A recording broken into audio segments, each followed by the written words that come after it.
Jeff, what's up? We in Potato Creek today. Changed it up. Hey, just got out here. We're trying. We're in a lot of grass, throwing a buzzbait over the top of it.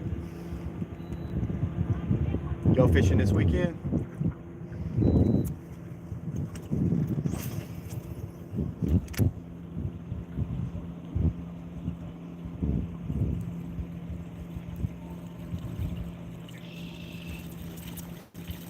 Yeah, this place is covered in grass. I'll try to get some. I mean, it's right at the surface laid over.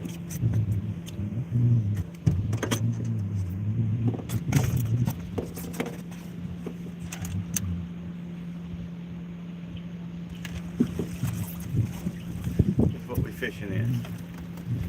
Hey, I just got out here. This grass is everywhere. I don't even know what that is. It's not an eelgrass. It's not hydrilla. It's like a coontail. Maybe y'all can tell me. No, we just got out here, man. Just got out here. So I'm hoping that maybe it just rained. It's been hot today. It was like 95. So maybe these fish are in this grass. We're in about 6 foot of water. And there's a little island I'm fishing up against. But I probably could throw a floating worm through this. And I might need to try that. But I'm just fishing fast. I haven't been down here in a few weeks. So this grass is everywhere. It's doing good out here right now. So we thought the carp might take it out, but this is as good as I've seen the submerged aquatic vegetation in a while. Hey, y'all put where y'all from. I'm always curious to see who's tuning in. We have people from Canada, from Germany. I've had people from all over on these lives. I guess sometimes the YouTube algorithm kicks in for you. It's another storm, but hopefully it doesn't blow this way. I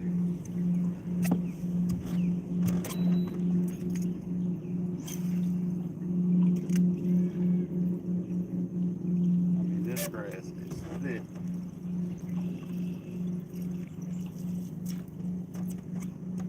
There's bait fish all in it too.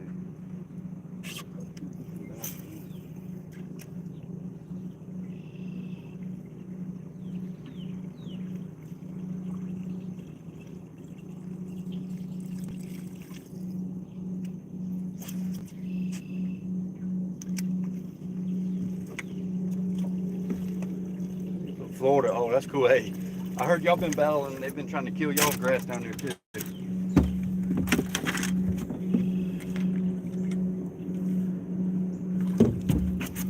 See, this grass is everywhere, but this is the eelgrass. This is the good grass I like to fish. I've never really targeted in this grass. I need to find out what it is. It's a shame I don't know what it is, but it's not hydrilla.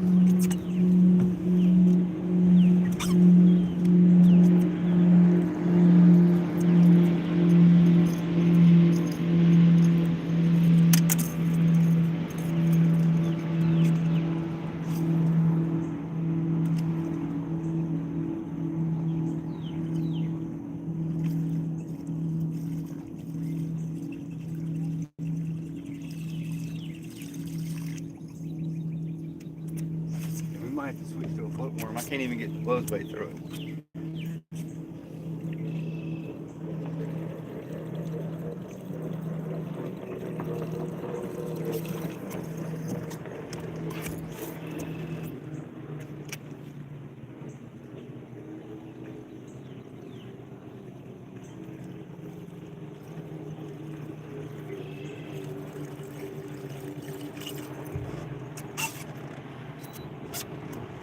A lot of people on the water this afternoon, especially this rainstorm. It's cooled off a good bit.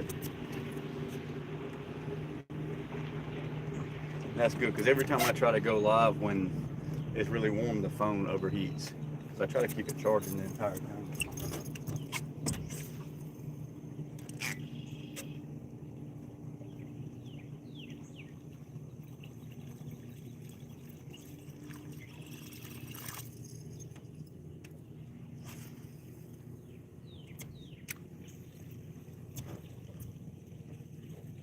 And there's a lot of bait fish in this grass.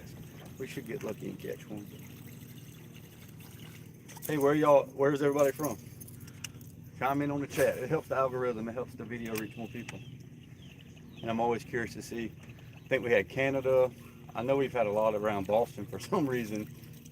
A lot of the northern states, and obviously, yeah, South Carolina. I always get a lot of viewers from South Carolina, North Carolina.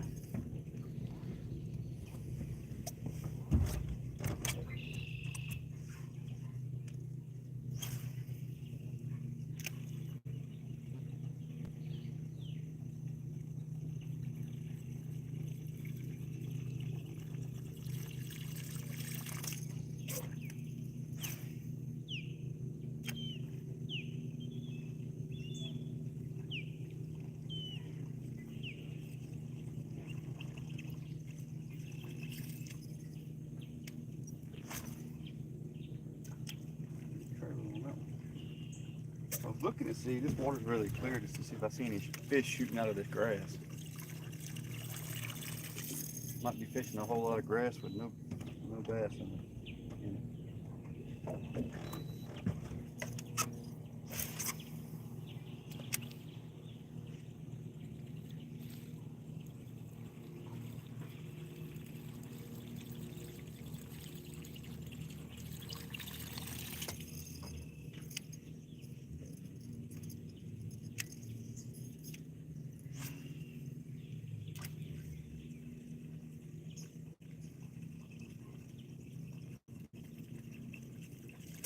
I'm gonna try to hit some pier lights too. So I really come down here. I brought some lights. Last week we caught 2 off the pier lights, but I was in John C. I was in Talcott Creek on Lake Marion. We're in Potato Creek today, well, this afternoon.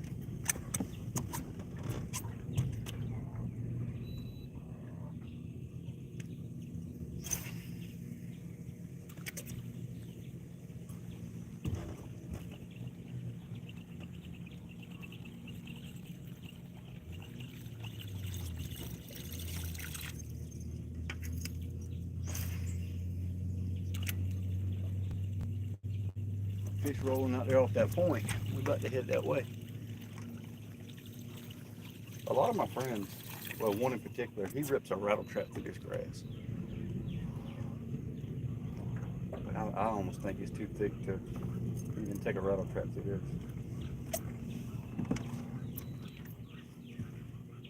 There's big fish all in here.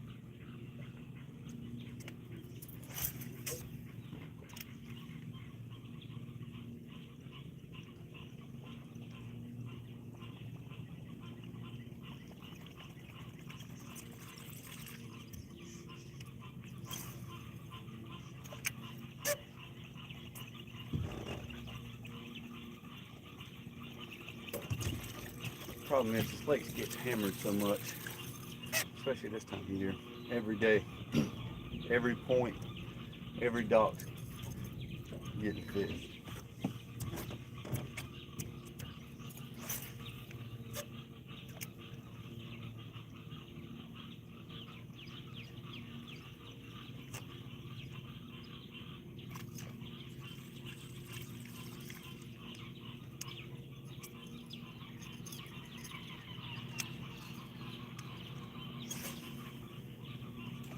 Got the cool going.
Carson, what's up? We're trying to catch something. I'm about to change up maybe to a fluke. We need something really weedless to get in there.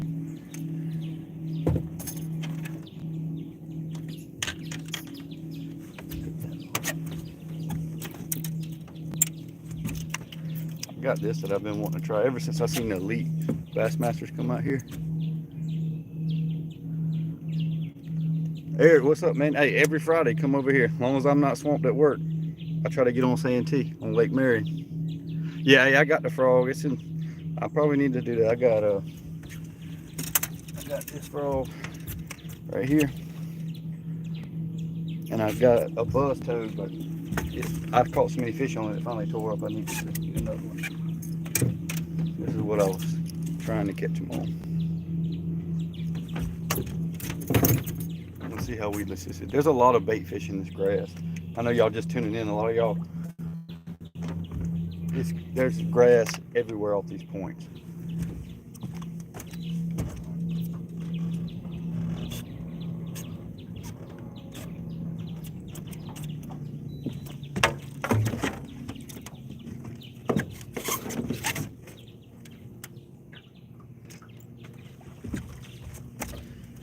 This is all the way at, because I'm gonna keep it in the boat because everybody keeps jumping in and out. That's what we're fishing over the top of. And there are a few mats out here that I see a lot of bait fish on. And Sluggo, hey, I ain't got one of those, Willie. Hey, thanks, Eric. I appreciate that. Yeah, man. Hey, if I wasn't for work, I'd be out here every day. Every day.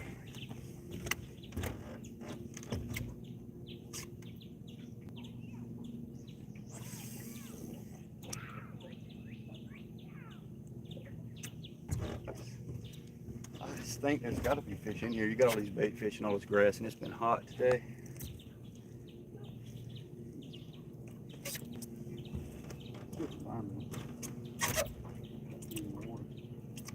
Seen a lot of fish shoot off this grass field.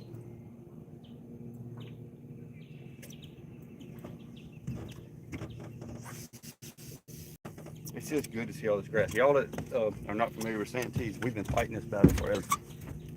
The state would come and spray and dump in 100,000 carp, and it'd be like a barren, like wasteland. It's a mud flat. There was no grass, and the fishing was tough when it was like that too.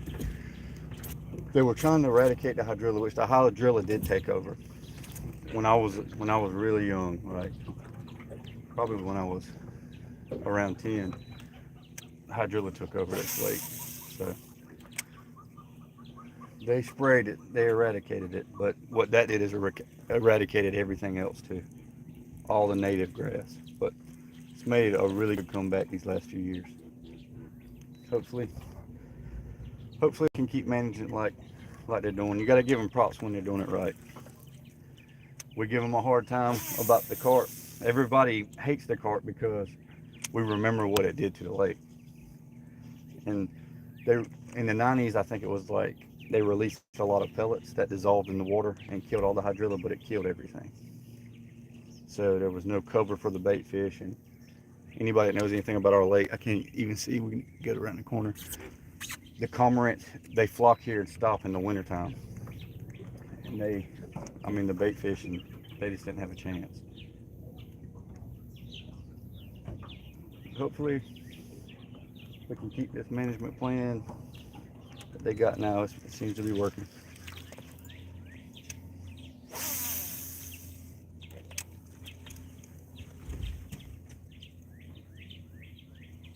If I lose live, I'll come back on y'all, because sometimes when this phone overheats, I have to let it cool down. But thanks everybody for tuning in. Hey, drop a comment where you're from, if you don't mind, like your home lake. I like keeping a track of it. It's cool to see the reach you can get on the internet now, like with YouTube. When you look at analytics, like if y'all could see my analytics, you can see kind of like where people watch from, their age group. In some of these lives, you get viewers from everywhere. Maybe we can catch a fish, but it might be when we get some pier lights later. So Florida, another one from Florida. Chip, what's up? Lake Okeechobee. Hey, I heard, I follow y'all's Facebook pages. Everyone told me that like y'all were battling them killing all your native grass too, overspraying. I just read a lot of it. I've never fished there, so I don't know.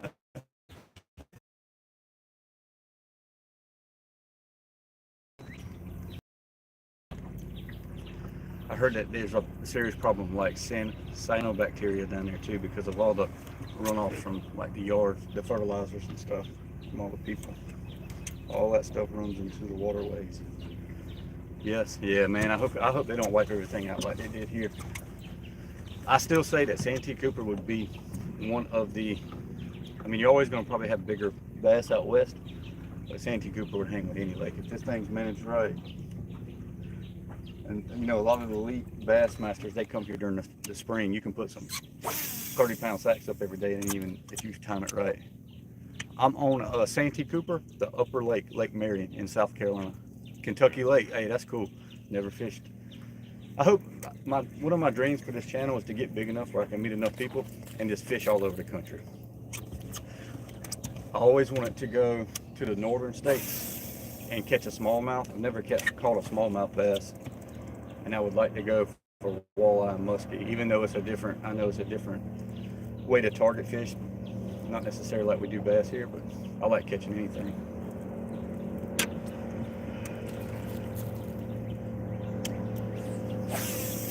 If there's water and I got a rod and reel, I'm gonna try to catch some.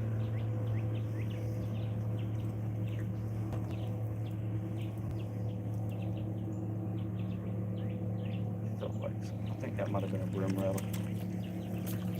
But y'all, we're gonna run and gun. I might hit some docks. I know a lot of people just come in and out. I understand, but it's cool that even people that stop in and support the live.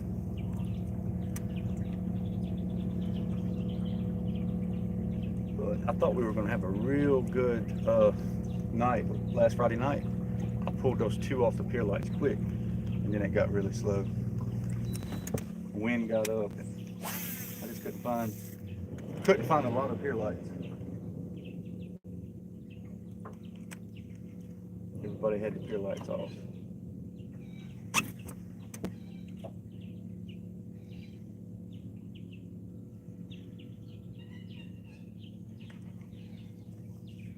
Probably fishing this extremely too fast, but I just don't.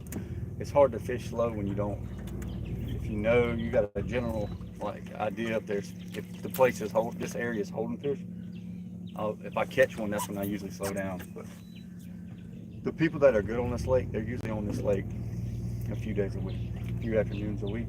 You got to stay on them. Water levels always change. Water clarity, which is extremely clear here now because of all the grass. But the upper end where I like to fish packs, we can't go live there a lot because I don't get good service, but it's always muddy.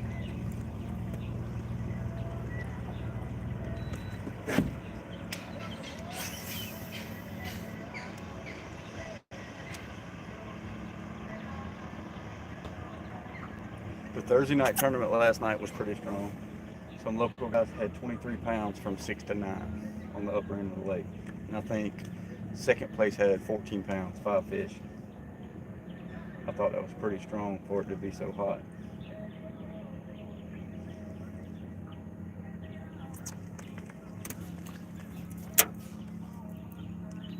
And I'd like to go live one night, just leave it running and we go catfishing. I did that during the day. I was actually targeting stripers in the upper end in April, but our striper run was not good this year for some reason.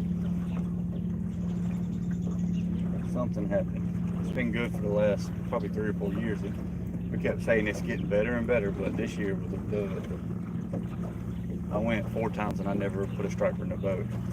Caught a lot of catfish.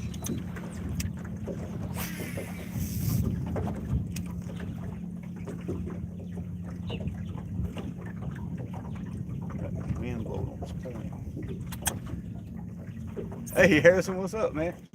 I didn't see you last Friday, but yeah, I remember you. Kept the live going for me that day. We fished some pier lights last week at John C.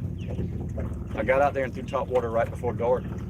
And the first pier we got to, we caught a fish, and then about the third pier, we caught one right at 4 pounds. No, man, I just got out here about, let's see how long it's been running, 22 minutes ago. And I don't really have a lot of confidence here. I was just kind of changing up because I've been in John C. the last few weeks. I haven't been on this end to kind of see, which I haven't been fishing much with the new job at all, but definitely haven't been on this end. Got to stay on. I'd like to go across to Spires. I don't know if I could go live there one day, but there's a lot of cypress trees. We could hit a lot of cypress trees on the live. That's what Santee's kind of known for.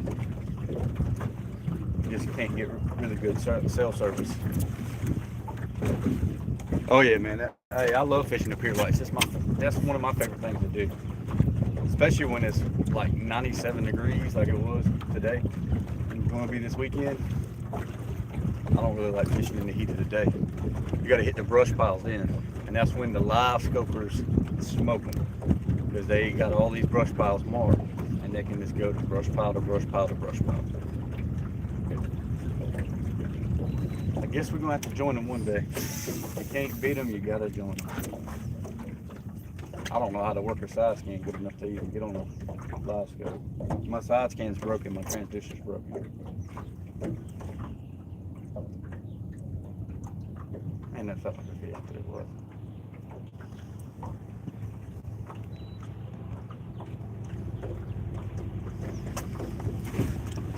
I'm sorry, y'all can't see. Yo, Mr. What's up? Mr. Beast. I keep showing everybody. This is literally what we're fishing in. It's everywhere. So, you can't really fish a crankbait like I was thinking. Like, I haven't even been down here. I didn't even know this grass was this thick. But it's like sheets of it matted up on the surface. And a lot of the people that are good at bass fishing, not me. I'm an average person, but they've been telling me that they think things are going to change with this grass. Because usually when it gets hot, fish pull like cypress trees to get in that shade, but now they got all this grass to get into, like cover. So that's why you see on a lot of the Bassmasters Elite, they were fishing swim baits, like the 5 and 7 inch swim baits in this grass. And it's kind of all new to me.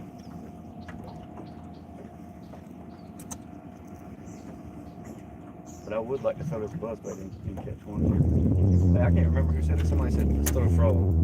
We in some shade over here. We might try that. I don't have my trailer on my frog. I usually like throwing a frog trailer because from my experience, if you catch 50% of the bites you get, if you put them in the boat, you're doing really good with a frog. This is the one we're using. Hey, baitcaster NFS. Hey, Harrison, I appreciate you stopping by, man. Yeah. I'll see you next Friday, hopefully, if I'm not working. But have a good weekend, man. Get on the water and go catch some.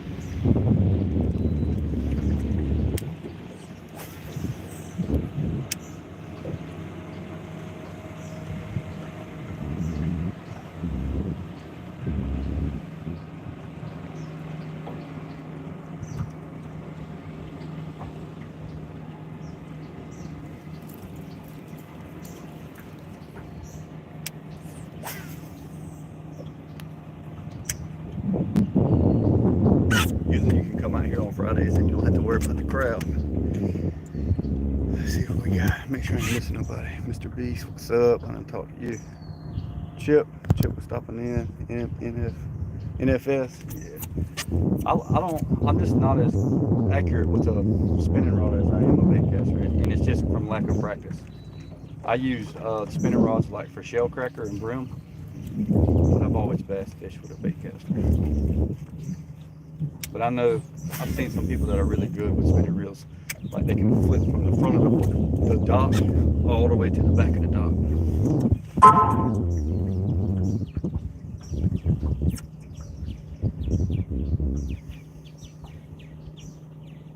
This looks like a place to fish. We're in about 4.5 foot of water, grass all the way up to the surface. But the problem is the grass is everywhere like this now.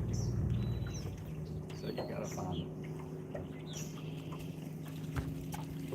I don't have much faith with the frog yet. The frog bite has not been good to me this year. Which I say that I'm throwing a frog bait. It's a buzz. I think this is a buzz. This ain't a buzz toad. This is it's the same kind of concept. Except you got a lunker lure on it. We got, and it came with like a fluke. Also, you could take this frog off, but see how you got these two bars, top and bottom? It seems like it goes through the grass a lot better.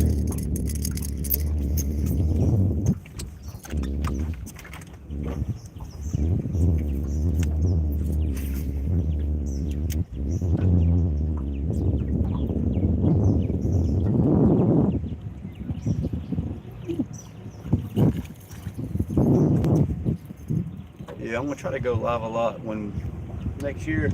I just really started to live, but I like to do a lot of sight fishing in April. That's like my bread and butter. That's really what I like to do when I'm targeting bass.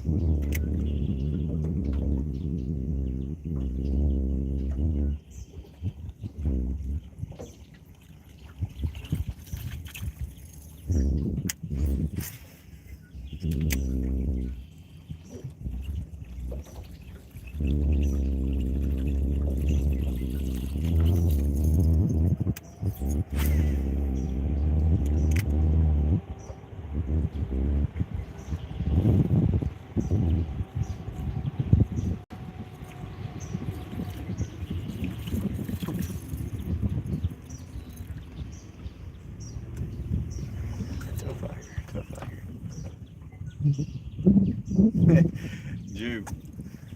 I think I know who you are. Let's go ahead and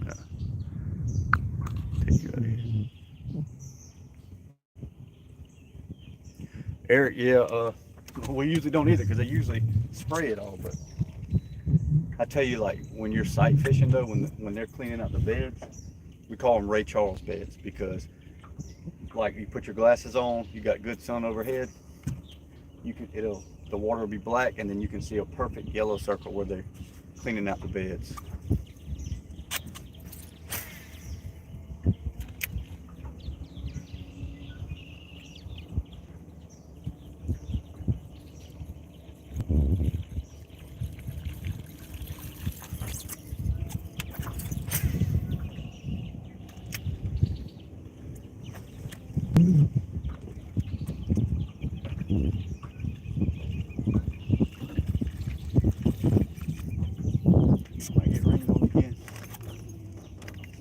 building up.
I think we need to change strategy.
Temp there, it was 95 or 97 today after the storm.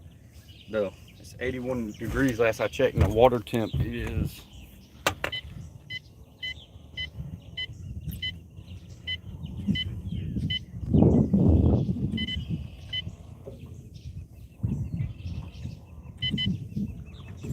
the water temp is 85.7.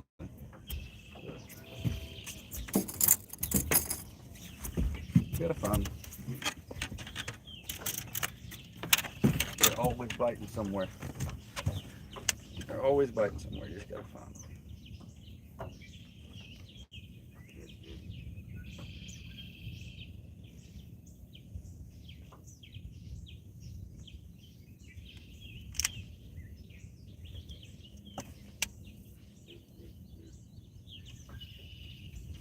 I'm gonna rig this one up weedless.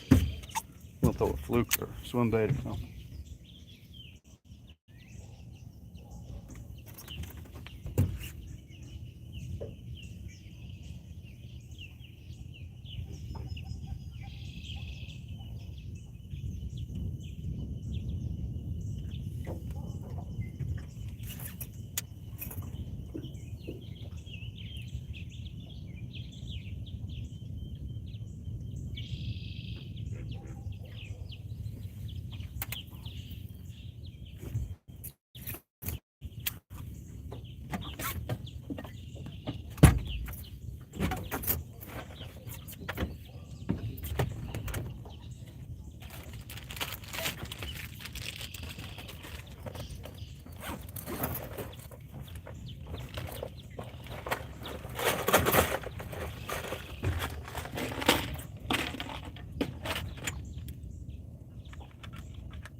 Yeah, well, I just think, Eric, there's a lot of places they can be now. Because, I mean, all this grass provides cover. That's just my opinion. But like I say, I'm definitely far from the best bass fisherman on this lake. And that's not even close. I just like to go keep my bait in the water and hope I get lucky. Now, if we're talking bow hunting, that's something I feel pretty confident in. When I go bow hunting, I go to ambush and I go to get it done. I can't say the word on YouTube. They'll strike me. But I like to sling an arrow. But fishing, learn something new every time. I'm not that good. Here's my favorite worm for clear water. Throw this on Lake Wateree also. Watermelon, yeah.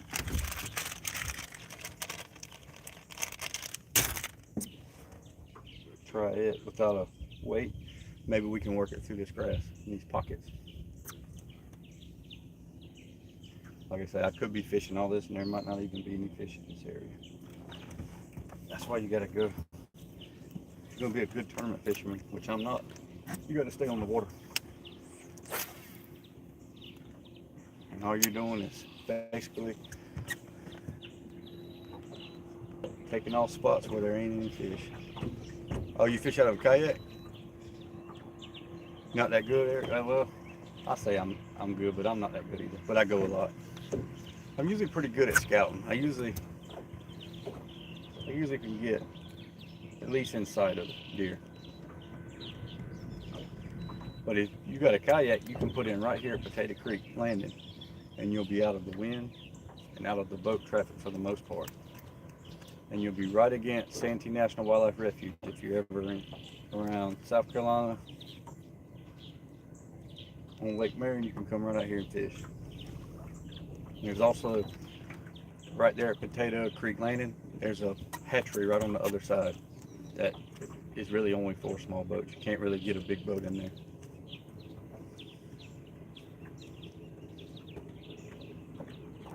We keep bouncing from 13 people to 30. Hey, y'all let me know where y'all are from.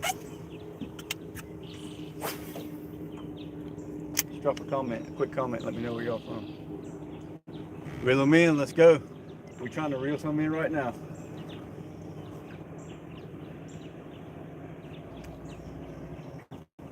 Let's see what the water depth is here. See, we're in 7 foot in this grass, y'all. That's kind of crazy. I might need to get next to the bank. Yeah, hey, it's totally different, man. What helped me is I got with a group of guys that allowed me to shoot with them. They shoot in the afternoon after work once a week. They got 25 targets set up.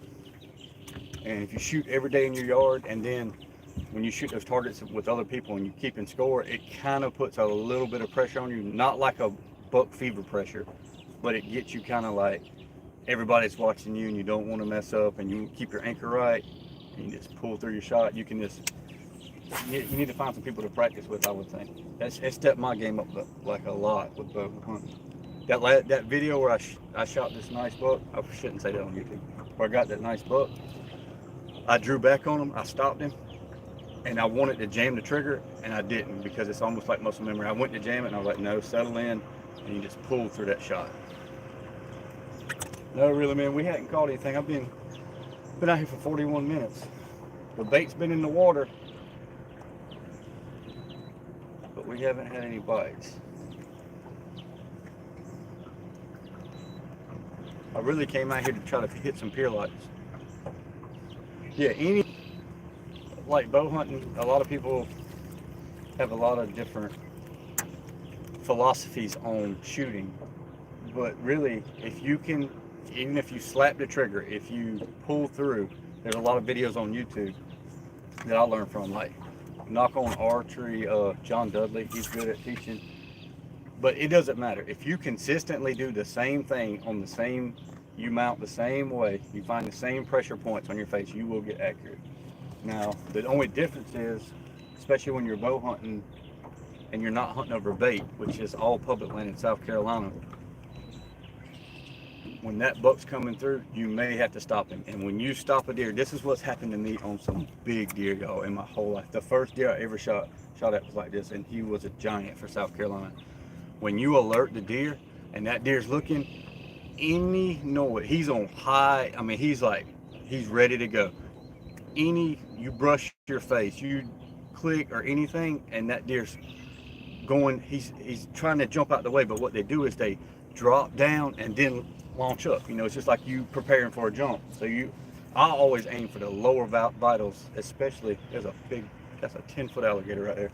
But I aim for the lower vitals if they're on full alert, and usually I still try to aim kind of low, like a heart shot, because in my experience, deer always drop down. They call it jumping the string.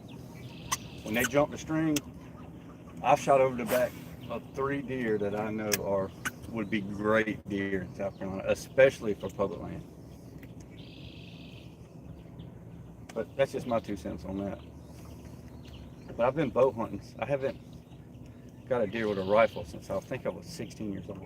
When I picked up the bow, I kind of just, once you're like up close and personal to deer like that, like, and you're scouting and you're finding them, to me, I never really wanted to go back to a rifle and see one at 150, 200 yards. It's just a different type of hunting to me. But I'm not against rifle hunting, to each his own, whatever you like. Yep, right over the back. I still envision fletchings running right over this deer's back on public land, and it makes me sick. You always remember those. I haven't been fortunate enough to go out west. That's another thing I would like to do. I got this new job now, so I'll actually have vacation. I've never had paid vacation. So it'd be nice to take a few days off in November and maybe get out west. A lot of my friends, they go out west for a few days during the ruts in those states. So we got grass mats way out here. We're fishing for bass, really, man. Thinking we might need to switch to catfishing, something I know we can catch out here.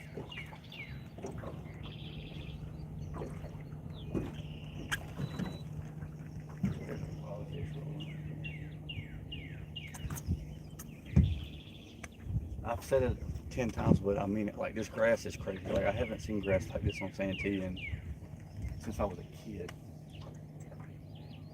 It's kind of like changed up all the strategies over here.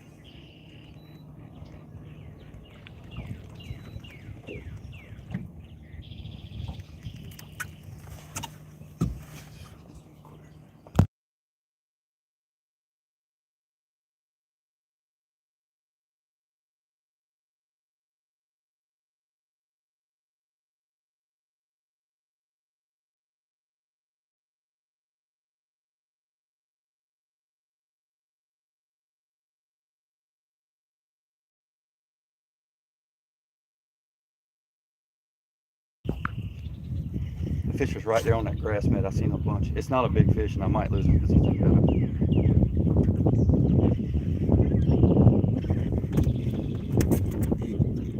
Goodness gracious. still on there. Look, there's just a little buck. I don't know if I'm gonna get him. He's done buried in this grass. Goodness gracious. Come on. I need braided line. That fish was buried in that grass, y'all. We're in. Nah, we're in, like I thought, we're in 6 foot of water, but we might have found something right there. We'll see. I'm on this point, fishing. I took the Texas, took the weight off this, made it just weightless because I couldn't get to the grass. But that's, I mean, that's a little small fish, but at least we're on the board. I'm about to get soaked. This seems like it happens every Friday.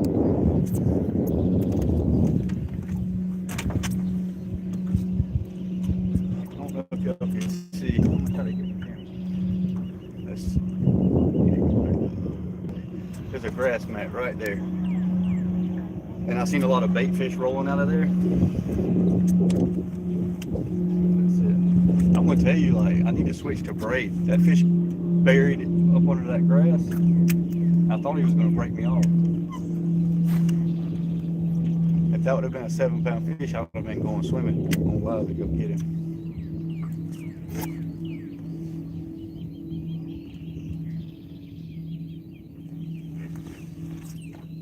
There's another grass mat over here.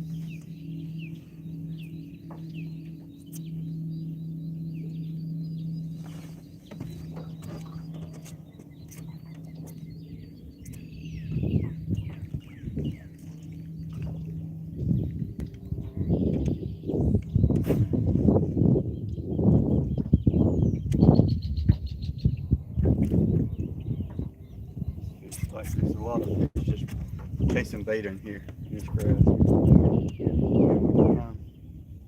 Big.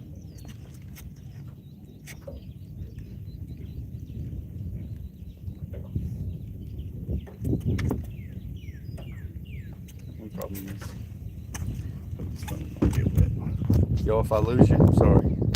Water might have knocked the phone off.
I appreciate all y'all stopping in, checking the live out. If you want to, leave a comment and let me know where you're from. Yeah, the PTO? Hey man, it's definitely different. I used to tell everybody when I was self-employed, I'm used to unpaid time off. Never had paid time off. Well, I never wanted to take days off.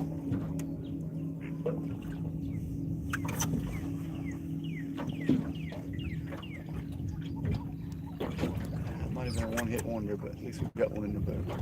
Alabama, hey, Natalie, that's cool. You fish a lot in Alabama? What lake do y'all go to? I fish the river.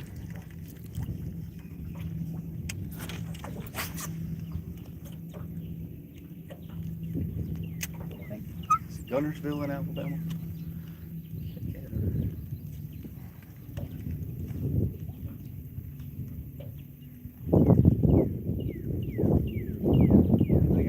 Guarantee for it's going to rain. Let me see if I can cover up the charging port.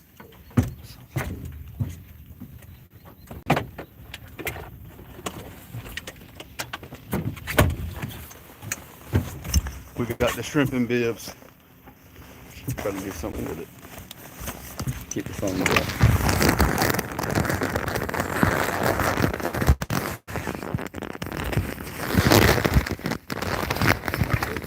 PVC, so.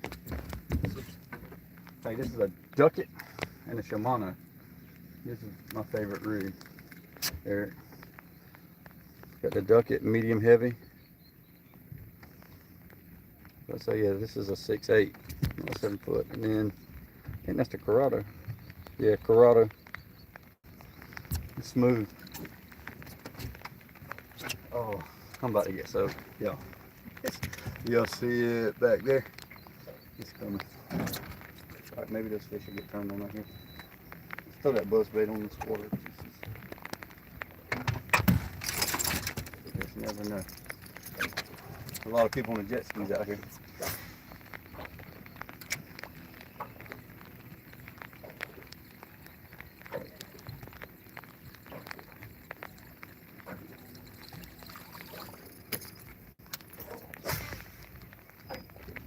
Might be a little chilly ride back.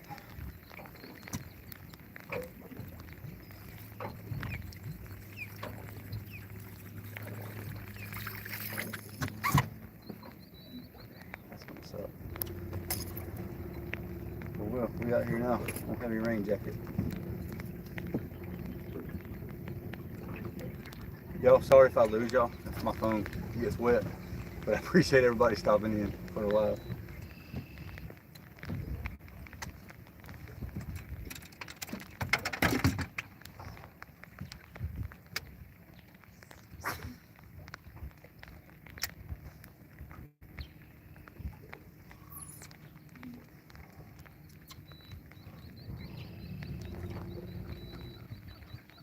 So right there, y'all. It's coming. It's coming this way.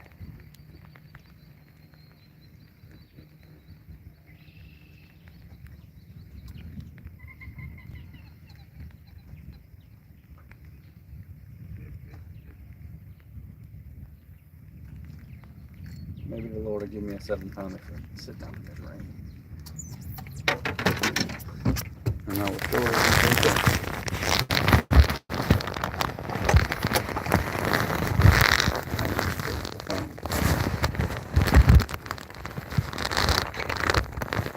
Hey, the bite might turn on you, right? That's what I always say. It's definitely gonna cool this water off.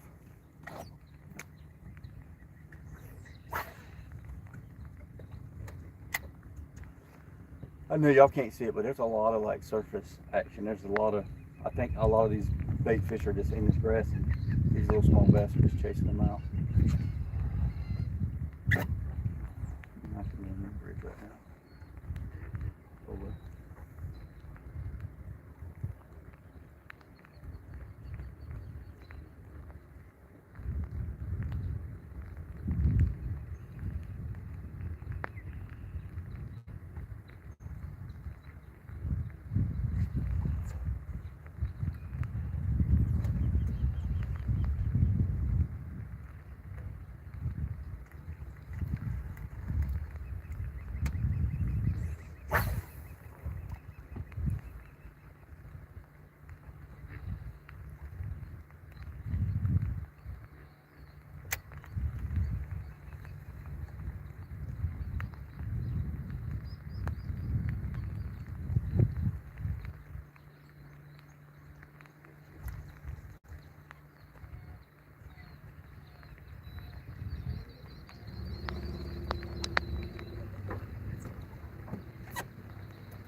A lot of fish jumping around.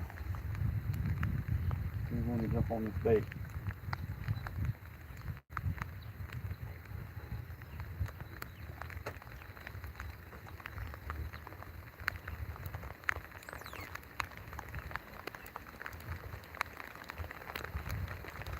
Here comes y'all.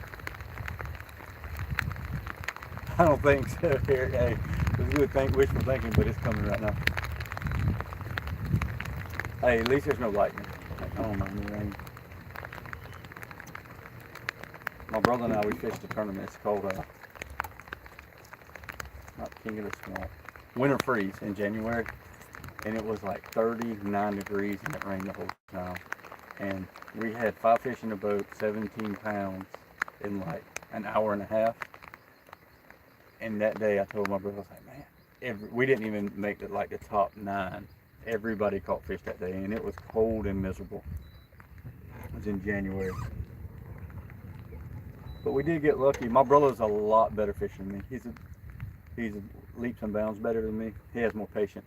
But we fished the King of the Swamp tournament out of Pax on Lake Marion last year and cut a check. I think he caught 3 of those fish. I caught 2. Every once in a while I get lucky. But that's all it is. It's luck. Not him though. He usually cuts a check a lot of times.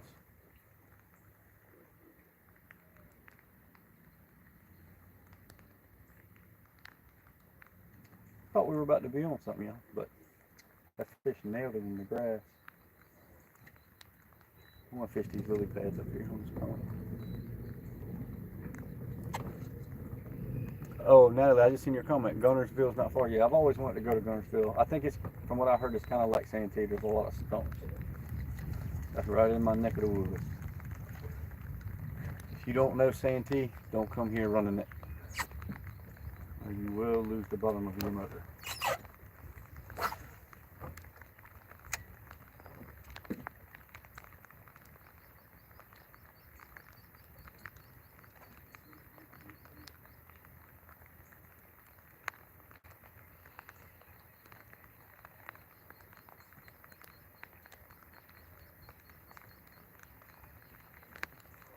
It's pretty over here though, y'all. This is right up against Santee National Wildlife Refuge. If y'all have never been, you ought to make a trip. There's even the Coto unit. You can drive through it. You can see a lot of alligators and stuff. Just out of your vehicle. There's a lot of canals in there.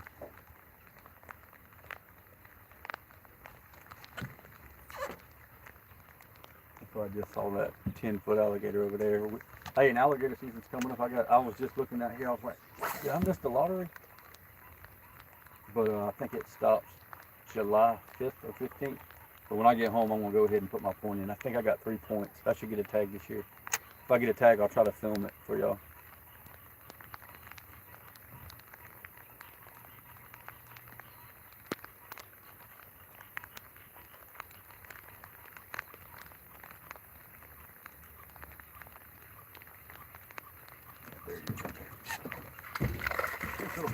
This is like the good old days of Santee, y'all. When we had hydrilla, you used to catch 20 or 30 fish in this grass.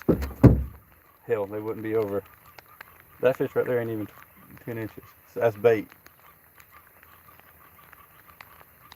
Wheeler Wildlife Refuge? Natalie, that's cool. Yeah, I haven't ever heard of that. I'm not familiar with it. But yeah, look at this little fish.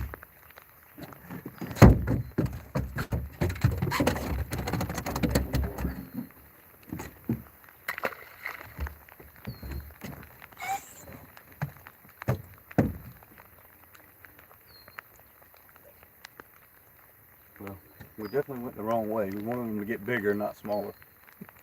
That cut a lot smaller. I don't even know if the first fish was a legal fish. A legal fish on Santee's 14 inches. And I don't even think that first one was 14 inches.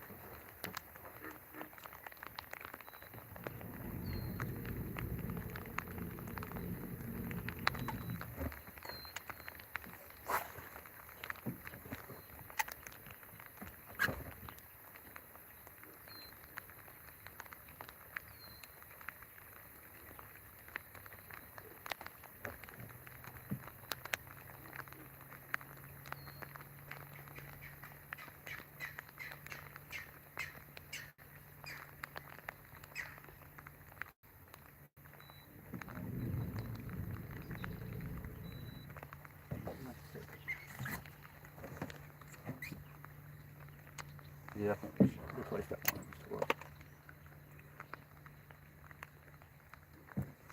Are any of y'all fishing this weekend? Y'all got plans on fishing in your home state?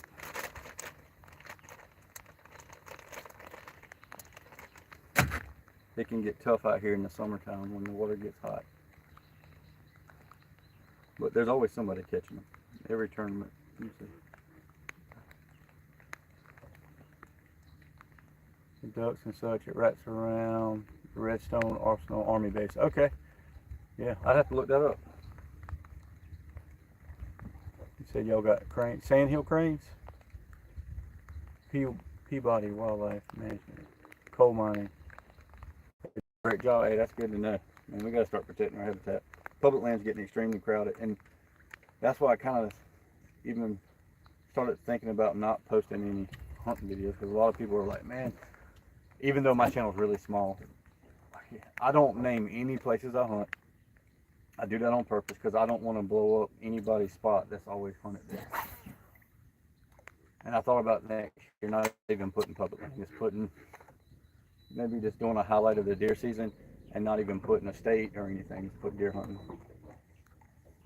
I think I'll always film now. I enjoy that, even if I keep it private. Sandhill and whooping cranes, okay. Yeah, I've been hunting in North Dakota, and I saw a few cranes. We were duck hunting there. I heard that a rib out of the sky.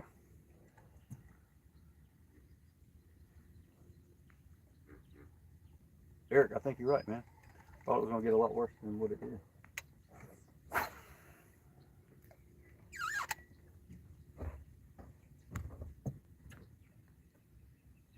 Thinking maybe we need to try some different points. Try to find that same kind of like grass mats that are floating.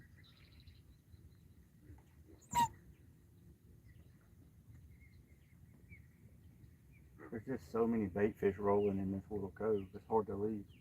Even though, I mean, I know I've caught 2 small fish, but that's still better than nothing. It's like bait fish about that long swimming under the boat. Yeah, I know there's protections on them. I think like you can take them in Texas now, I'm pretty sure.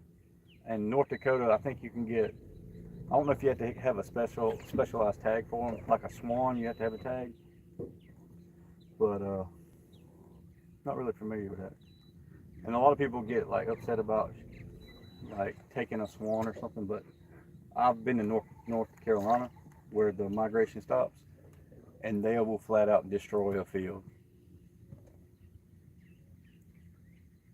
10 lakes. Oh, okay. Over 1,000 acres, yeah. Yeah, I've never really wanted to take a swan. It's just not my thing, but I don't see anything wrong with it. It's not like, I mean, there's literally thousands of them that stop in North Carolina. That's the end of the migration, which we get a few. I say the end of the migration. I think the majority of them stop in North Carolina. And then I've seen swans right here in Potato Creek Hatchery, a pair of them for a few years.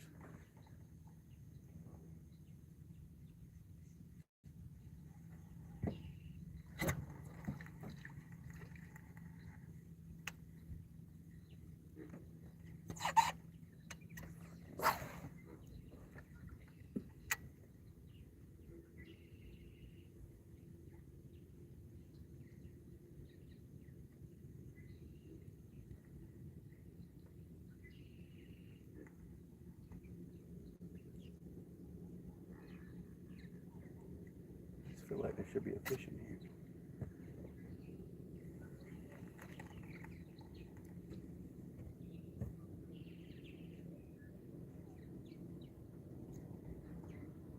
Maybe they're out there towards the. Oh yeah, now we actually have a place. I'm in Sumter, South Carolina. We have it's called Swan Lake. It's like a big attraction here, and they have every species of swan in the world. So I've seen swans since I could walk. But I've also seen a lot of wild swans too in North Carolina.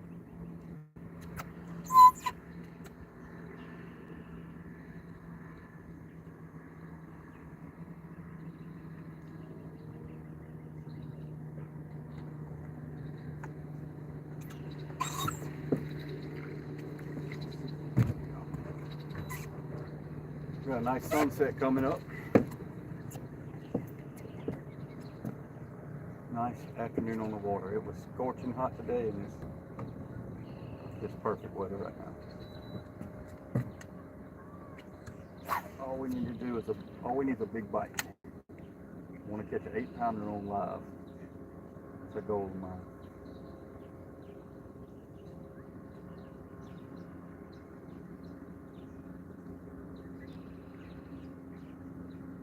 My brother and I were out here, and that's when he told me when I was starting my YouTube channel. And I said, man, I left the camera at the house, and that's right when I started it. And we caught fish. Then I went with him again out here. I was like, dadgummit. I left the camera at the house again. He's like, we're gonna catch some fish. I think we caught like 24 pounds that day. It would have been perfect. I caught some on the bed. I caught 2 on a spinnerbait. It was just a perfect day. So I always say the camera jinxes you when you try to film.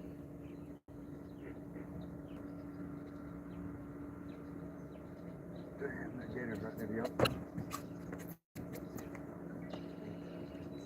Yeah, that's at least a 10-foot. Probably can't see, but he's right there. That's a huge one. But they're protected in Cuttle. You can't even hunt them during the season. Yeah, you can't tell. That freaking gator's huge. That is grown. Trying to get him on camera.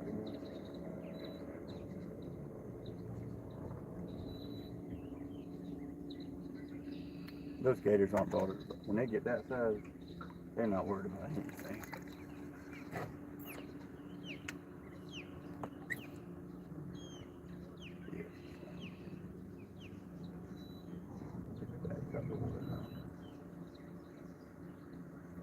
I think we can see him on camera. I wish I could show it to you.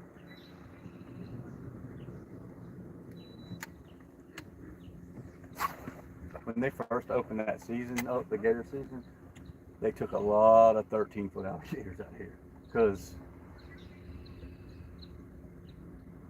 they were protected for so long in South Carolina. And when they opened that season, I mean, some giant. It kind of makes you feel bad, which I don't really like alligators because they don't have any predators when they're that big. But that's an old dinosaur to be 13, 13.2, 13.6. Those are huge alligators.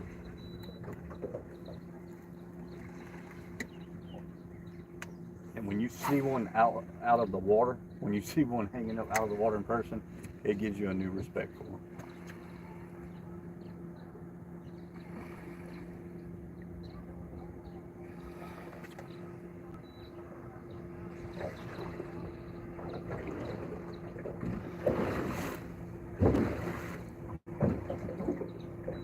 We're hit this point, y'all. We might do some riding if y'all want to keep on watching. If not, hey, I appreciate y'all stopping in. Kind of beat this little cove to death. But we did get 2 little fish. Better than nothing. Especially going out in the blind. But I think like that weightless Texas rig will work. You did find a lot of fish, so keep that in mind. Not even a floating worm. I just threw. I showed you. I like watermelon red in clear water.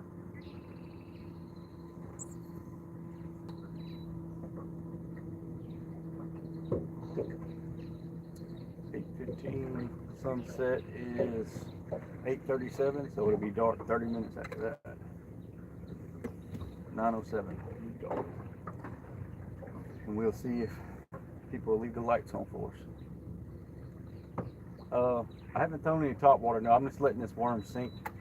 The grass is like 6 inches or a foot under the surface, so I'm just fishing it just like you normally would any worm, and just dragging it over the top of this grass. But the grass is like, the depth is like 5 feet.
Somebody's running in. Got a nice sunset.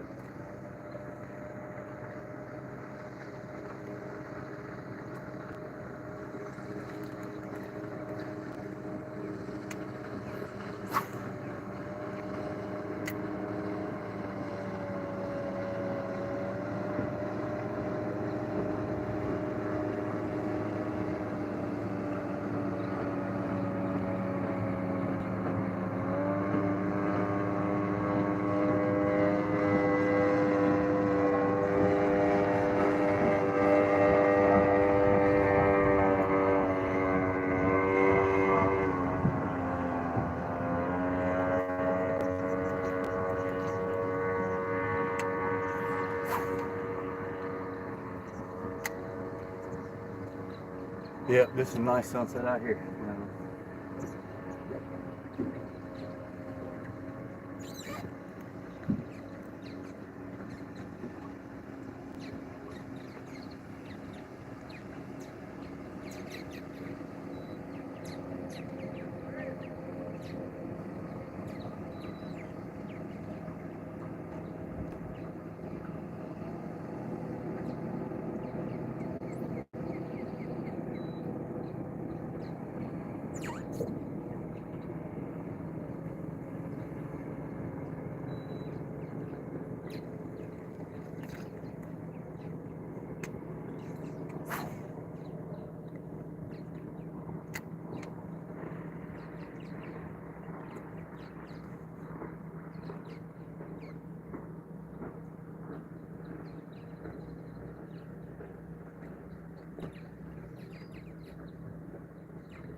Slowing down.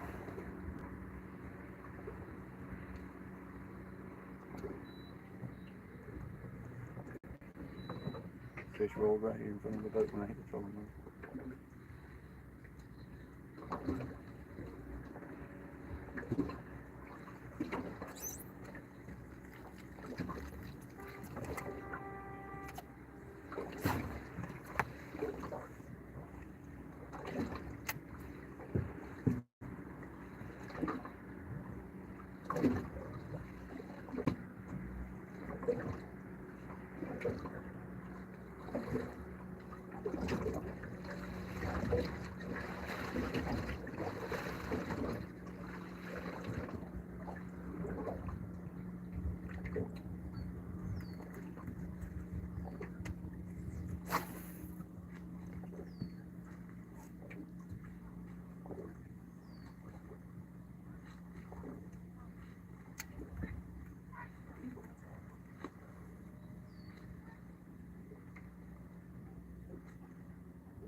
slow down, y'all. Slow down.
It's so quiet out here, Nick.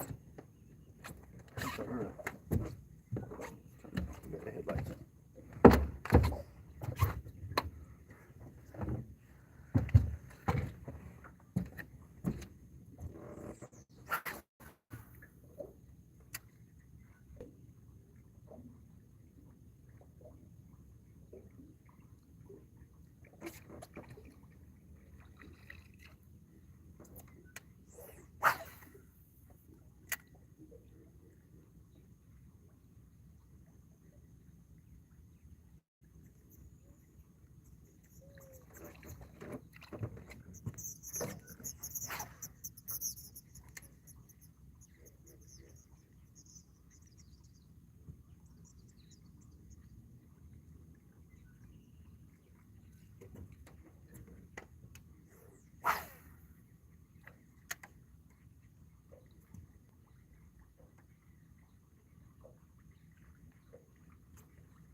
Yeah, need some dynamite, definitely.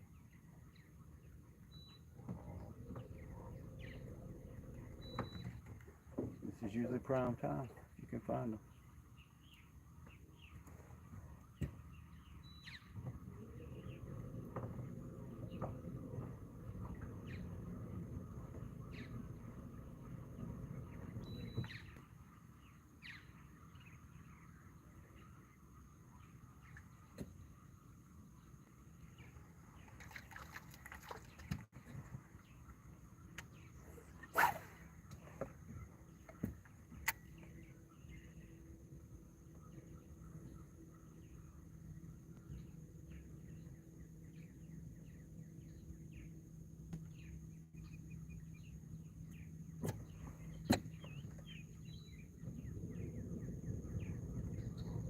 It's so quiet out here, y'all can hear myself.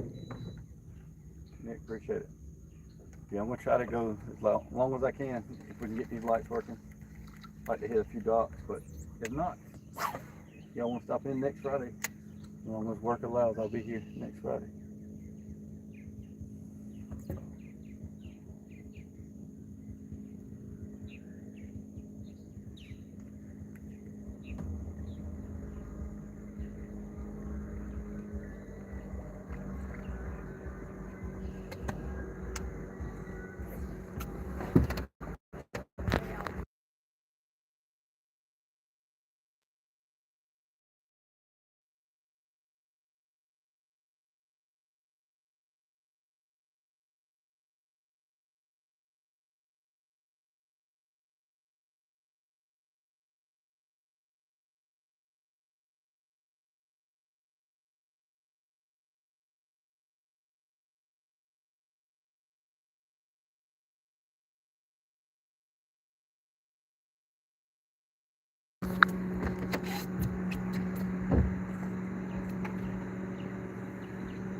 I'm gonna look and see if I see any bass here.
Rev, what's up?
Corbin, no, this is Lake Marion, Santee Cooper. We're in Potato Creek.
Sorry, y'all. I had to mute it when anybody's playing music because all the laws where they play music, YouTube wants to give me a copyright strike. So,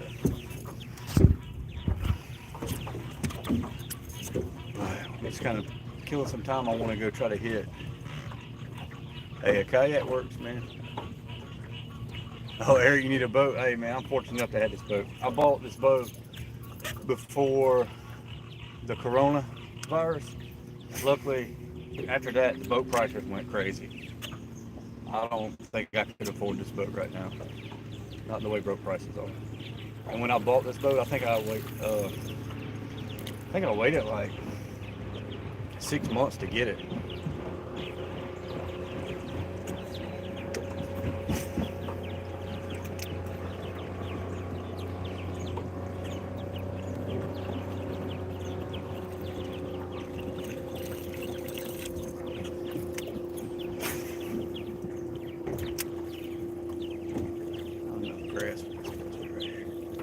Yeah, all prices went crazy right here, everything.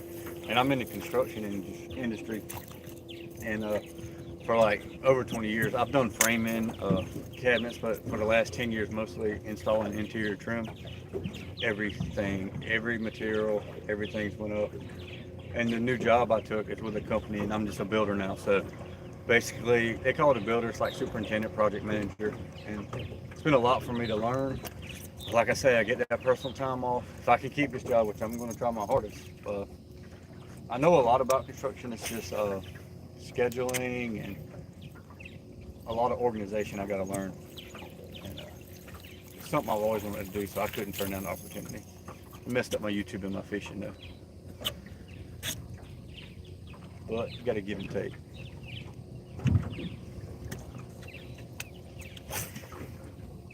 I don't have much faith in this spot, y'all. We're just killing some time.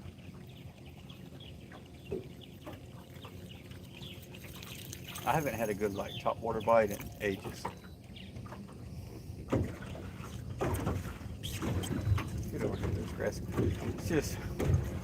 It's really deep in front of this island. It was 16 foot. Like right, I could cast into 16 foot, and into this island it's a foot. So I've never caught it right, but other people have. My brother, like some days when this right at dark, when it cools off, these fish pull up from the deep water in the shallow.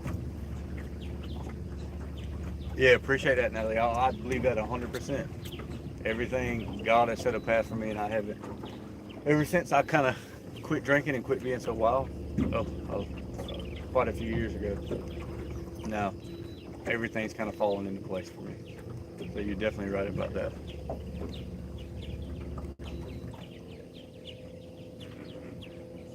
Hey, Eric, man, I hate that, man. It's tough. Anything in the construction industry is tough. And I think that's one good thing about me becoming a builder for this company. I know the struggles of a 1099 employee. Like, I know what it means to, like, when you get your job done, you need your check. You sometimes you have a lot of money out, man. Business is tough, but I hate to hear that about your business, man. Hopefully you get a good job like me. I'm fortunate enough. The Lord blessed me with this opportunity, and my boss give me this opportunity. But I had no experience like running complete jobs. And I told him I appreciate him taking a chance on me, and nothing else, nobody will ever outwork me. Like, if I didn't have this job and I had the money, I'd be out here every day trying to. I'd love to get this channel up to 100,000 subscribers. And just so y'all know, I've never made any money off this channel. I don't know. These people talk about YouTube channels. I just enjoy doing it. I haven't even reached monetization yet. I've never made a penny off of it. Matter of fact, some dudes give me some super chats, and I can't even collect on those super chats until I get $100 worth of super chats. So, still a long ways off on that. But I enjoy doing it. And I hope to get better at editing. I really want to get my bow hunting videos. I love doing the fishing because everybody can kind of relate to that, but I really created my channel to record my bow hunting. That's like my passion. If I could bow hunt every day of the year, I would. And I would never get bored. And it ain't really just a hunting. I enjoy scouting.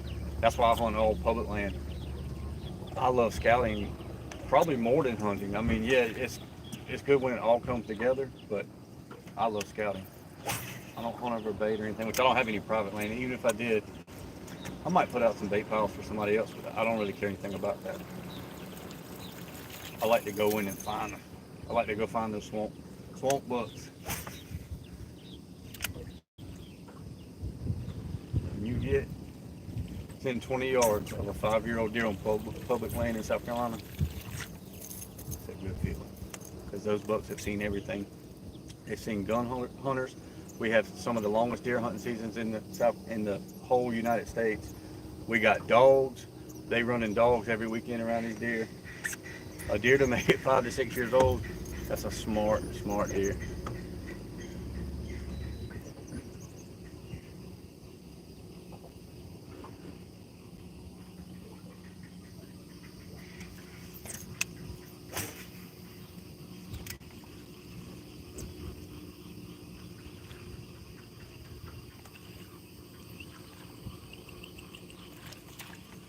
Pick up Kermit. Got some lily pads right here. Look right up before we hit these lights.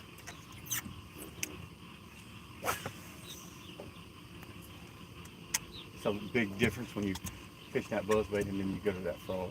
You have to slow down a lot on your presentation.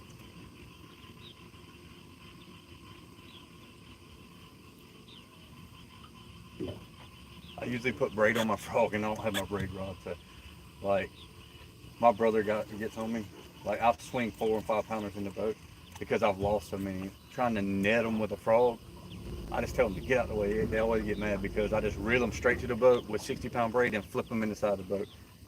Those frog hooks, if you got a fish on and you're trying to dip a net and he's pulling, I done had so many bass shake off right at the boat. But I'm going against everything I always preach. I need to have some braid on this rod, especially if we get one about 6 or 7 pounds.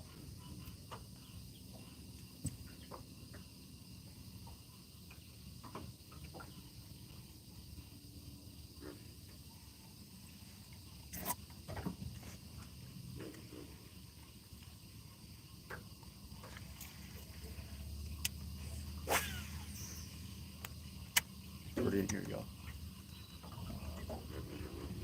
Yeah, I've never made any money, Eric, not on YouTube. Like, people think, that's how I know, like, I think the only people that really make good money on YouTube. Now, I always wanted to kind of have my own shirt designs like this, and you can make money doing that, and in the future, I definitely want to do that, like fishing shirts. But as far as like the ad revenue, you got to have a lot of views for that, and subscribers really don't matter, it's the views. So for y'all that don't know that want to start a channel, I'll tell you right now, you got to have 1,000 subscribers, and then you got to have, within a 365-day year, 4,000 watch hours. And I got so close to monetization last year, and I was working then, I didn't get to drop it. You need to drop a video every week, or twice a week would be bread and butter if you want to start a channel. Drop a video twice a week. If you think it sucks, don't matter. Go live once and then do an edited video the other day. But consistently do that, and you got to get 4,000 watch hours, and I was at 3,992 watch hours. And then I had a video that really took off, and it reached 366 days. So all those views didn't count. I was right there at monetization, and I was like, oh, and that's when at that point I was like, I'm just gonna make the videos. I enjoy making them. If people want to watch, they can watch. If they don't like me, they don't like me. But I started making the videos for me then. Like, I can look back on all this. I got videos with my dad. This videos I look back on, my hunting videos when I first started doing them from three years ago. And that's another thing. When you look back at the videos, you're like, damn, I'm so goofy. You don't realize how much of a southern draw you have. But I tell everybody, man, make a YouTube channel if you like filming, and you can keep it private, just so you can always have the videos. Which I guess you don't even have to do that now with the clouds and everything. You can just kind of upload everything to the clouds. We in that slime grass. We getting out of here. It's like that algae slime grass. Hey, I hope you're right, Eric, man. I just try to stay positive and just do what I enjoy doing. And you got to realize, like, you're not going to be everybody's cup of tea. You can't please everybody, so that's why you should just make the videos for yourself if you enjoy doing it. Like you, anybody, whatever. If it's riding dirt bikes, if it's hiking, just make the videos you like to make. So I'll spring this right there.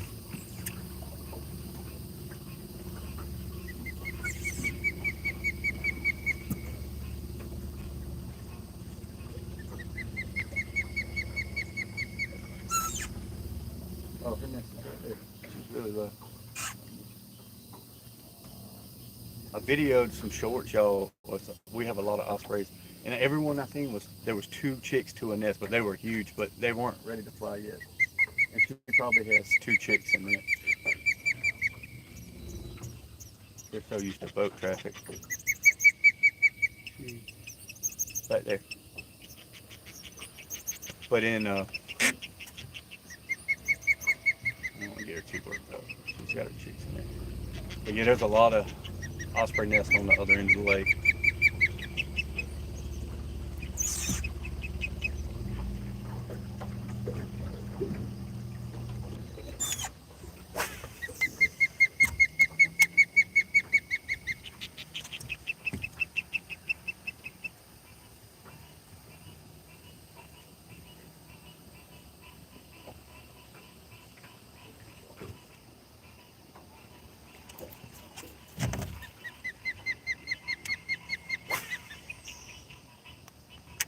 It would be nice to have a frog bite.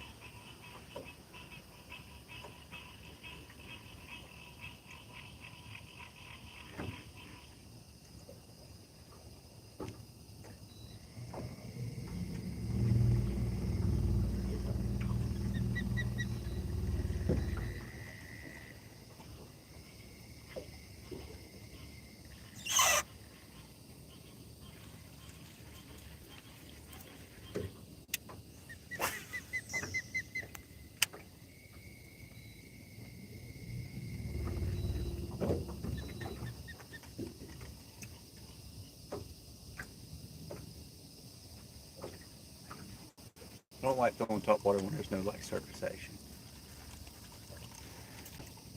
Nothing kind of like chasing bait fish or breaking the water.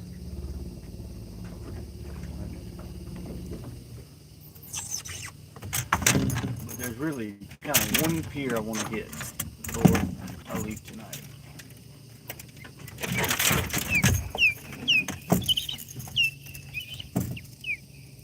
It's got lights on it, and it's got a brush pile in front of it. And I got a freaking mess.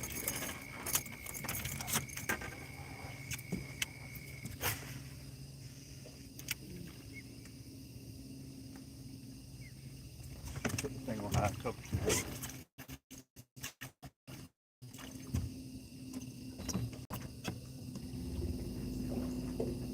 Try not to get thrown out the boat.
Hey, I was hoping there there was a log sitting out here. It's just one log. There's not a lot of. If y'all ever come to Santee, like you can run in Potato Creek. If you're in the middle and Wadley Creek, you're good to go.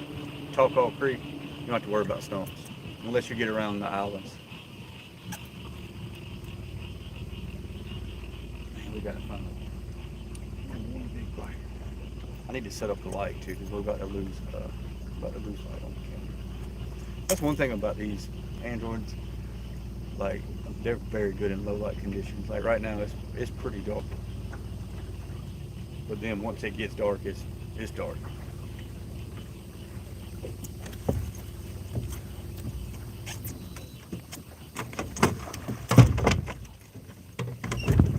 Big motor. Around this one.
Prime time, y'all.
It's time. Take. Sorry, I can't see.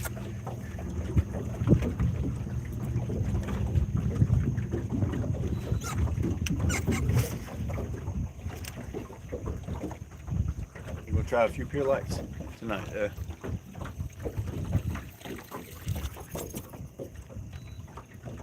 All we've caught is two little small fish. I don't even think they were keepers. I know one wasn't a keeper, but the other one might have been close.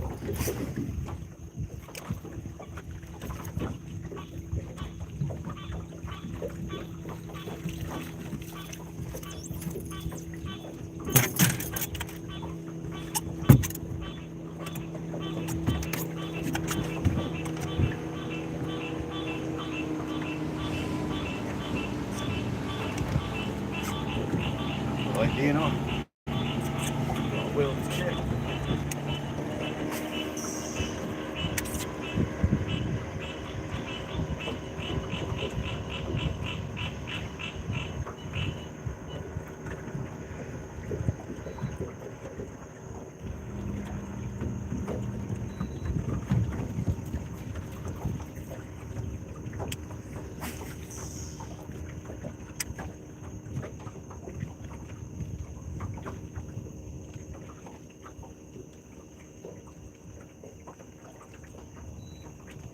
If nothing else, there's a good shad spawn on this lake right now.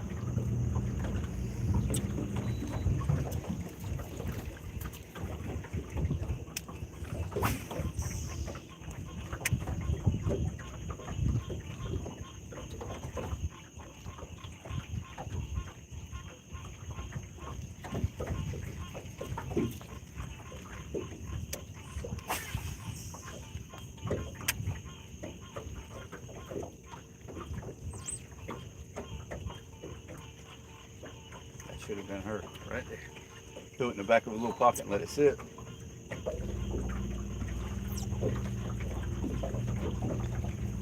I'm surprised we got such a good bite right now.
I'm just throwing it in the thick part of that grass, and when I hit the outside edge, just let it sit for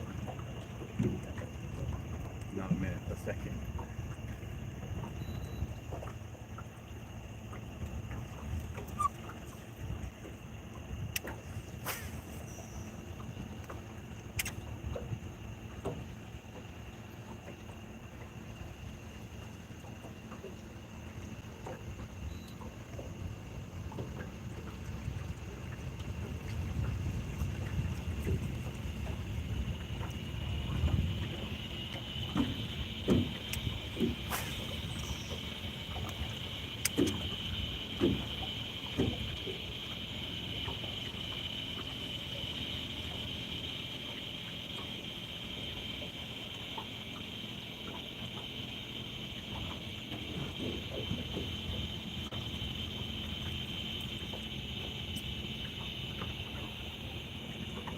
50 duck mallards.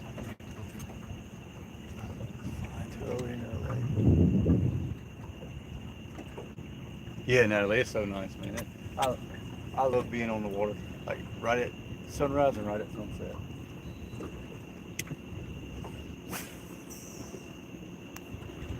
I wanted to do a video riding the Sparkleberry at night, and I'm still going to try to do that. Swamp.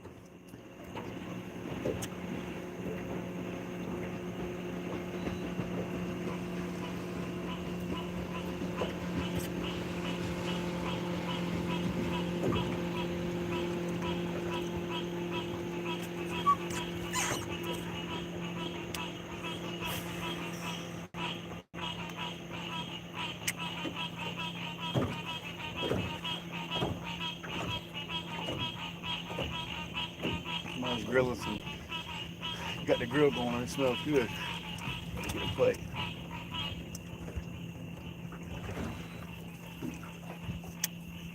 I'm about to try to get this light hooked up, y'all.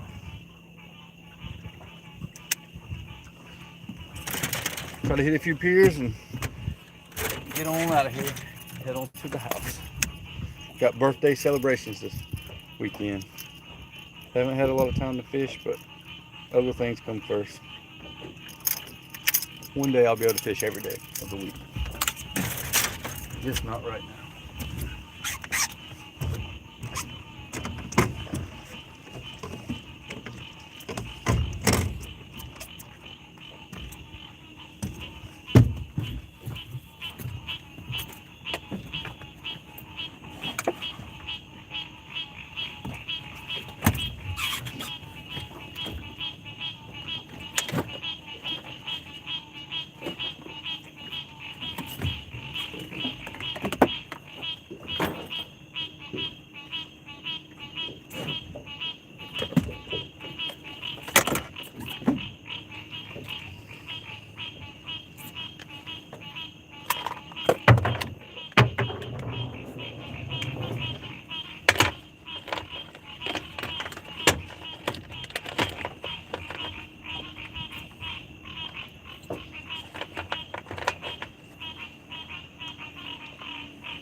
Hey Eric, I appreciate you stopping in, man.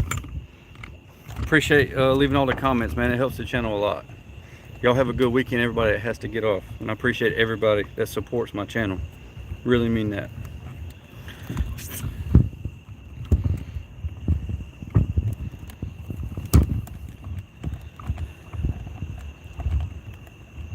Try to get this light set up.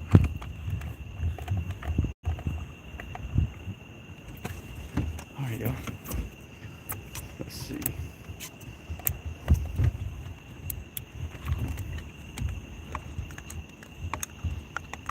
This is the old cheap Amazon light, so fingers crossed.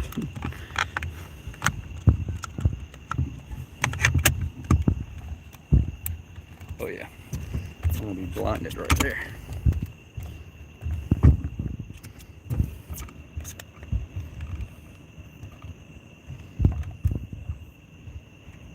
I think I was horizontal last time. Alright y'all, let's go try to find some good pier lights.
there's not a lot of lights on out here. So, like I said, I hadn't been out here in so long. The piers I wanted to hit, the lights were off.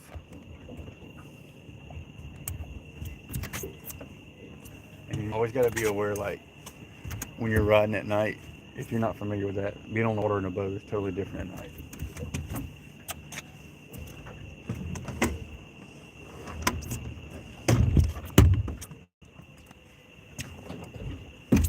That's almost better right there. See if we can get lucky. Yeah, I rode to where I wanted to go. And all the lights were off over there.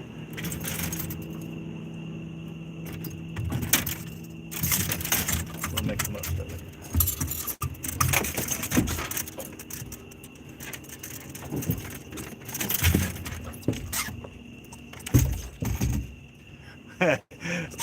Ryan, 15 South, representing. That's what, hey, where the hot stuff Youngs used to be.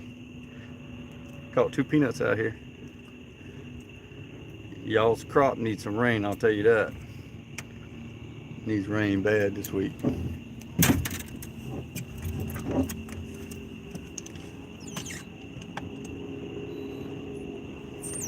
We've had people from all over watching today, though. Ryan, it's like the good old days out here. Hey, Harrison, what's up? The booze cruising that's out here in Alex Harbor. Eric, still here? What's up, man? Yeah. And another thing is, like, you got to worry about people fishing on the docks. So that's why I don't like running up to a dock. There was a good dock down there on the main point, but I seen somebody fishing off of it.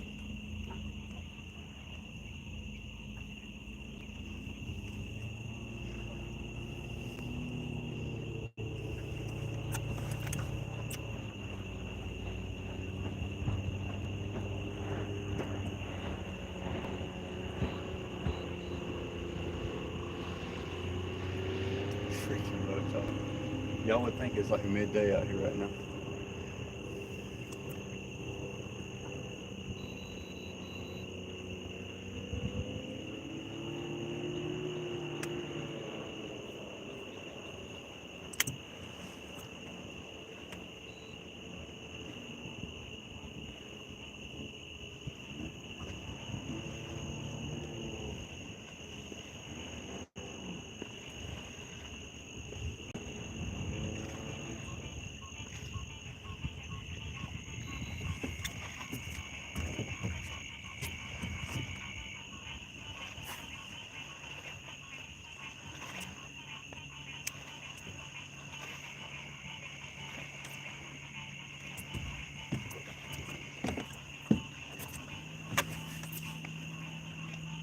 Yeah, I was in Potato Creek, right? I rode up to Alex Harbor and all those people got their lights off the dock. I should have went back to John C. probably. But there's so much grass down here. It's so thick, I've never seen the grass like it was. Early in the video, I was pulling it up. You can't even fish. Like, I took the lead off the worm and just threw it and let it sit on top of the grass, and that's how I caught fish in 6 foot of water. The grass was all the way at the surface. But it's not hydrilla.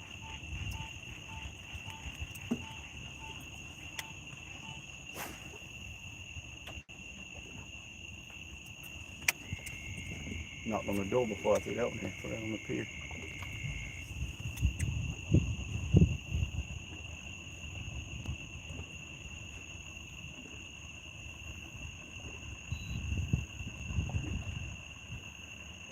I just don't remember all these lights being off. There's usually a lot of lights to fish in Potato Creek and Wildwood.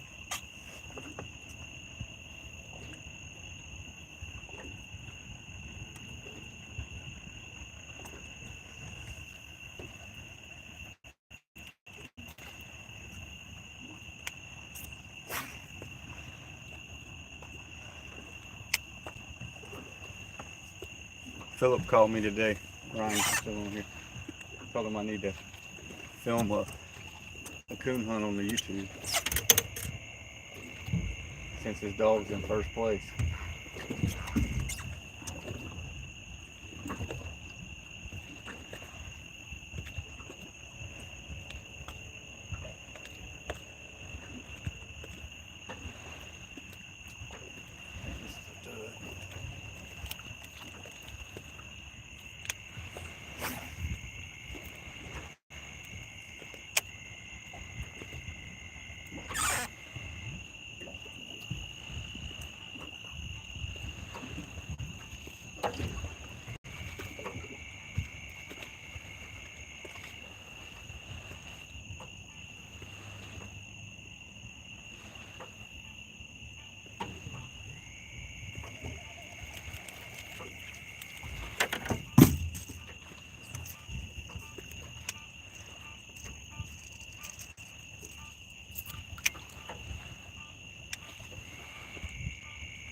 All right, y'all. We do a lot of riding, so if y'all don't feel like watching me in the dark, I understand. So appreciate everybody that watched today. We had a lot of people on the live today. A lot of people supporting. But I'm gonna go ride around and try to find some ducks before I get out of here.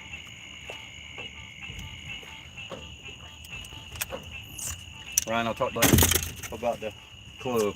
Rode by there today.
Yeah, Eric. Need a boat, man. It's the wrong market to buy one in though right now. Definitely not the time to buy a boat.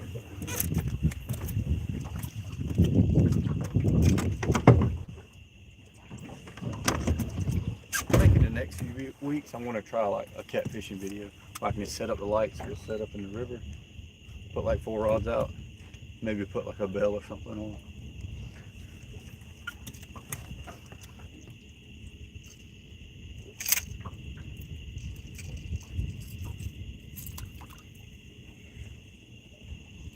I can't tell if people are on these piers and I don't want to get on too close to them.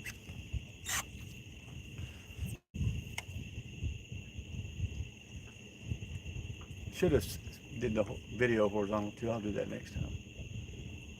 On 50,000 plus, you're right. Hey, those bass boats, that's why I don't have one. They're pushing 90 to $100,000, and that's just a boat.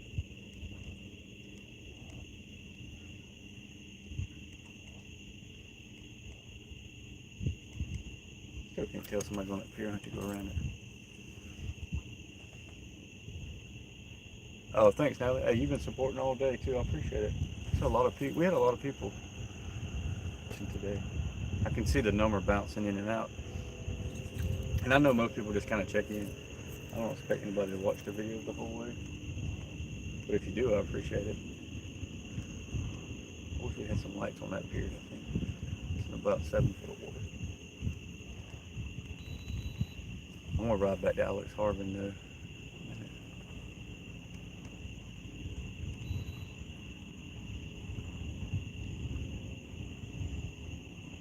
John Buckstyle. Well, this is a War Eagle 961, so it's almost 20 feet. And like I say, I mean that boat right before I bought it.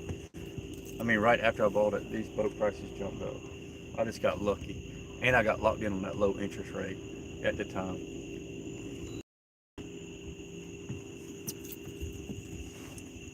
I don't see any catfish lines out. I like hitting the lights that are like right on the water. I usually throw the crankbait up there and then throw the worm. Throw the crankbait first.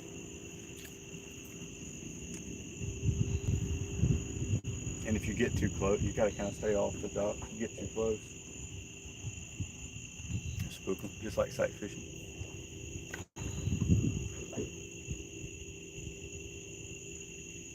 Oh, you pet sitting? Yeah, you making money. I wish I was making money, but YouTube won't give me any.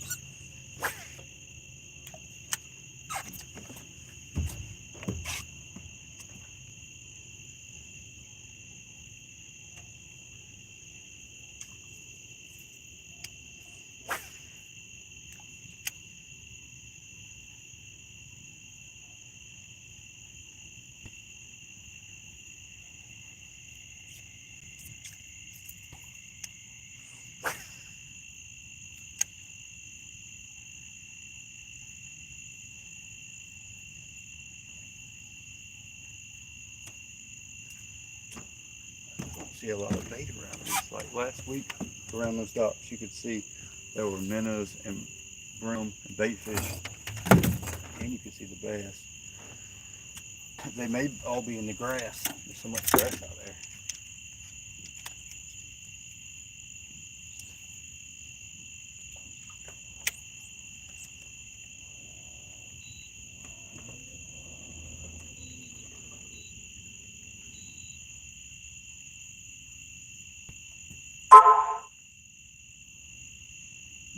We're going for over 2 hours.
Well, yeah. We'll go try to find a few more. If not, we'll be getting out of here.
Slim pickings out here, y'all. Thought we'd have a little bit more doctor, but there's a lot of people partying out tonight. I'll tell you that.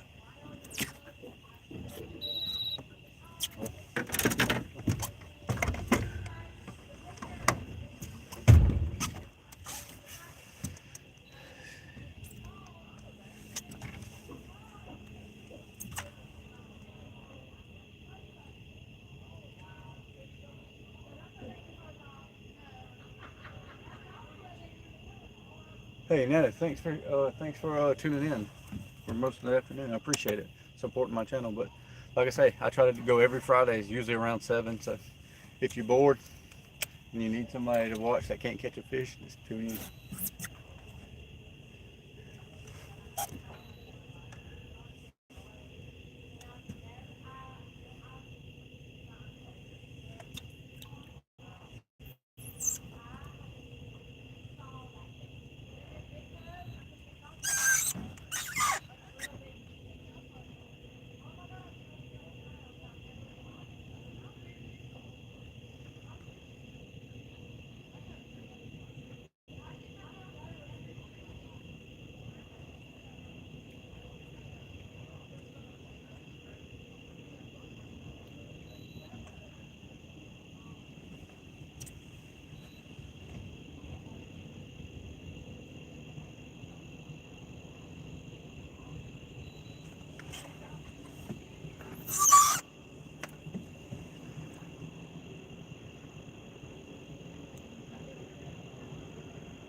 Hey Ricky D's, hey, that'd be like the good old days, Ryan.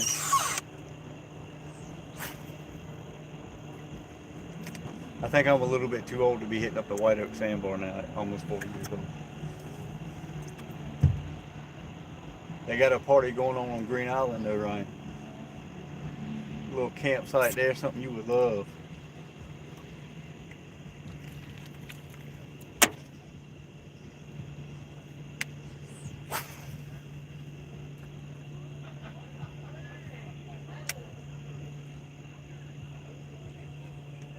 But I'm really disappointed. There ain't no pier lights on, like I thought there would be.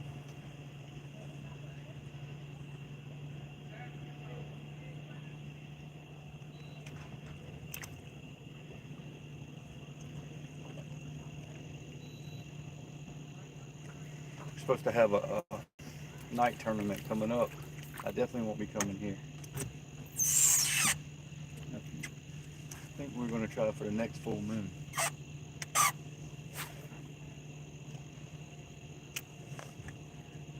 There he is right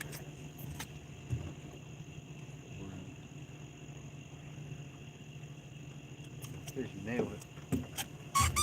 Wasn't the best.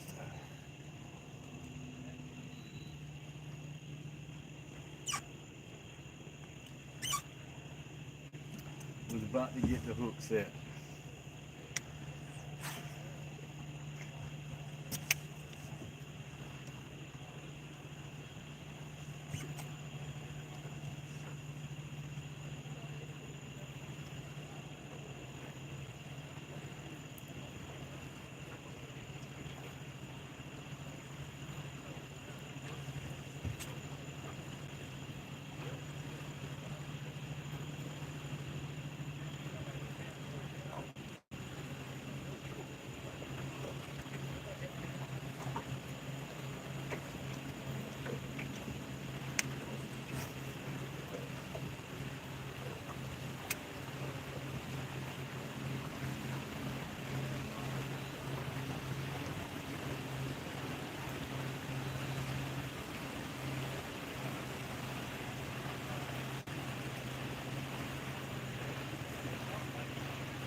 There we go. On to the next one.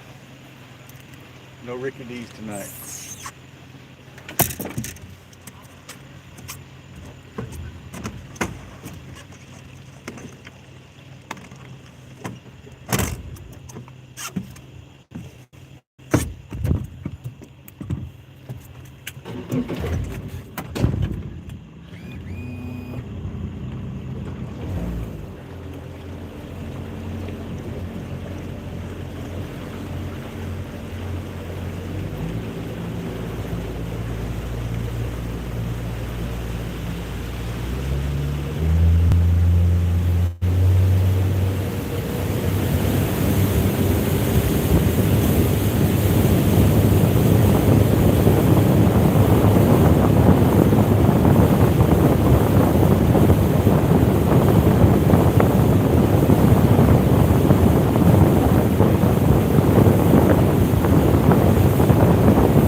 Not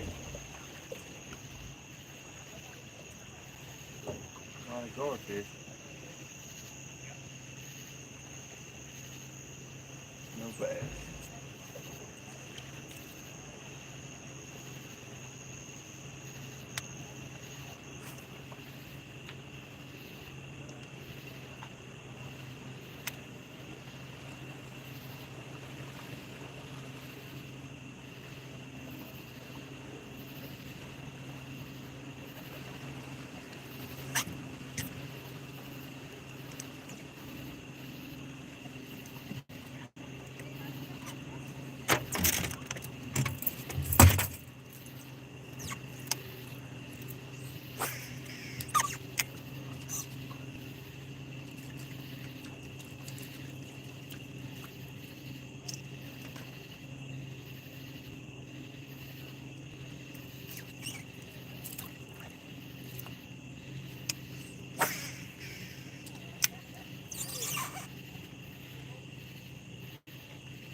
No luck on this end, y'all.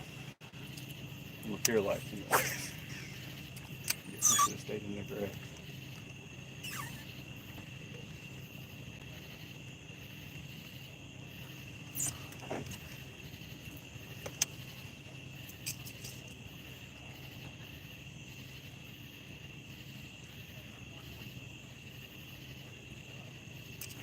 But I appreciate everybody supporting the live today.